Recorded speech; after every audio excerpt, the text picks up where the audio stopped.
Hey guys, চলে আসলাম আবারও একটা ছোট্ট ভিডিও নিয়ে। আশা করছি ভিডিওটা তোমাদের কাছে ভালো লাগবে।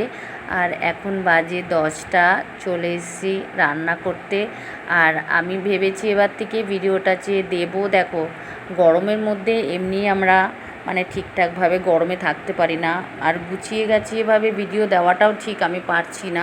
তো আমি ভাবছি এবার থেকে যেরকম আছি সেরকমভাবেই ভিডিও দেব। আর তাই ভেবেছি চলো একদিন দুদিন হয়তো পরপরই তোমাদের কাছে ভিডিও নিয়ে চলে আসব। তো 10টা বাজে, রান্নারও তো দেরি হয়ে যাচ্ছে না, তাই সবজি সব কেটে নিয়েছি। আর রান্নাটা কি হবে সেটাই তোমাদের কাছে বলবো।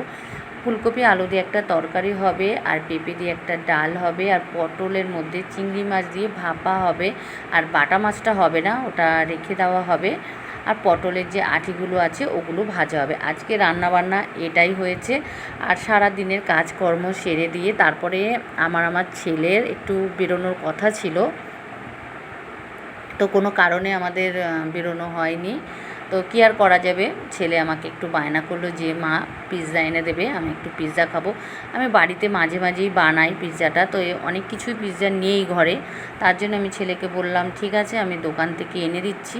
তাই তাড়াহুড়ো করে আবার দোকানে বেরিয়ে যেতে হয়েছে। আর পিৎজাটা দেখে আমার ছেলে ভীষণভাবে খুশি হয়েছে। তো তারপরে আমার ছেলে বললো মা তুমি বানালে হয়তো এর থেকে ভালো হতো। আমি যে ও ঠিক আছে খা না। তারপরে আমি আমার ছেলে দুজন মিলেই খেলাম। আর দেখো কাজেরও কোনো শেষ নেই, কেন এটা করার পরে আবার আমার সেই রান্নার কাছেই দৌড়াতে হবে। তো এখন বাজে 8:30 থেকে 8:45। ছেলে আর রাতে খাবে না, এটাই খাবে। আর আমিও এটা দিয়ে একটু খেয়েছি। আর তোমাদের কাছে যদি ভিডিওটা ভালো লেগে থাকে তাহলে অবশ্যই একটা লাইক করো আর মিষ্টি একটা কমেন্ট করবে, যাতে আমার আবার তোমাদের ভিডিও দিতে ভালো লাগে। তো ওদিকে পিৎজা খাওয়ার পরে চলে এসেছি দেখো নিচের ঘরে রান্না করতে। আর স্টিকারগুলো আমি মিশো থেকে অর্ডার করেছি, তো সেরকম একটা ভালো আসেনি। তো যাই হোক, কিছু করার নেই। আর আজকে রান্না হবে হচ্ছে মটর ডাল, আমি ভিজিয়ে রেখেছিলাম ডিম দিয়ে ফাটিয়ে, তারপরে ওই মটর ডালের একটা আলু দিয়ে কষা কষা তরকারি হবে। আর এদিকে আমার চা বসিয়ে দিয়েছি, আমি চা খেতে বসবো। আর এদিকে মিক্সিতে আমার ডালটা ফাটানো হয়ে গেছে। তাই ভেবেছি চলো তোমাদের সাথে একটু তরকারিটাও শেয়ার করি। আর যারা আমার চ্যানেলকে এখনও সাবস্ক্রাইব করোনি তো অবশ্যই সাবস্ক্রাইব করবে। আর তোমাদের সাপোর্টটা অনেক দরকার। আমি জানি যে আমি ঠিকভাবে ভিডিও বানাতে পারছি না, আর আমার ফোনের ক্যামেরাটাও সেরকম একটা ভালো না। তো কী আর করা যাবে বলো, এইটুক তো মানিয়ে নিতেই হবে।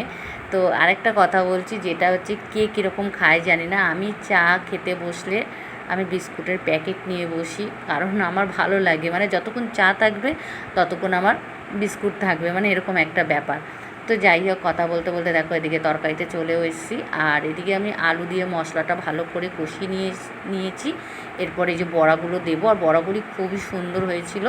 আর এদিকে ছেলে তো খাওয়া দাওয়া হওয়াই আছে, তো খুব আনন্দতে একটু খেলছে ঘরের মধ্যে। আর এদিকে আমারও হয়ে গেছে, একটু কাজ আছে তারপরে খেতে বসবো। তো চলো আবারও খুব তাড়াতাড়ি তোমাদের কাছে আমি ভিডিও নিয়ে আসবো। তোমরা ভালো থাকো, সুস্থ থাকো, আবার দেখা হবে একটা ছোট্ট ভিডিওতে। টাটা।